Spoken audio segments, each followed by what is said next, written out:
Hi friends, இந்த சிவராத்திரிக்கு ஈஸியாக டேஸ்டியாக ரொம்ப சூப்பரான சக்கரை பொங்கல் எப்படி செய்யுதுன்னு பார்க்கலாமா? 1 கப் பச்சரிசி எடுத்திருக்கேன். 4 தடவை வாஷ் பண்ணி எடுத்து அதில் 1/4 கப்பு பாசிப்பருப்பு சேர்த்து ஒரு 10 நிமிஷம் ஊறட்டும். ஒரு குக்கரில் 5 கப் அளவு தண்ணி சேர்த்துருக்கேன்.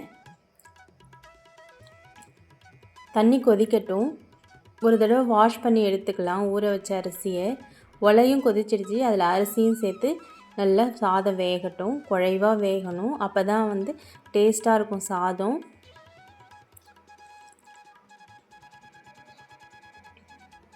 இடையில இடையில கிண்டி விட்டுக்கிட்டே இருக்கணும், அடி பிடிக்காத. நல்லா வெந்துருச்சு, சாதம் வெந்துருச்சு. ஒரு பேன் ஒன்று எடுத்துக்கலாம். அதில் ஒரு 1/4 கப் தண்ணி சேர்த்து நான் 1 கப் அரிசிக்கு 1/4 கப் வெல்லம் எடுத்திருக்கேன்.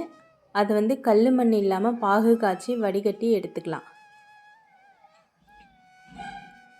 வடிகட்டி எடுத்த வெள்ளை கரைசலை இந்த சாதத்தோடு சேர்த்து நல்லா மிக்ஸ் பண்ணி ஒரு 5 நிமிஷம் நல்லா கிளறி விட்டு அடி பிடிக்காத அளவுக்கு கைவிடாமல் கிண்டிக்கிட்டே இருக்கணும். 1 ஸ்பூன் நெய் விட்டு நல்லா மிக்ஸ் பண்ணிக்கலாம்.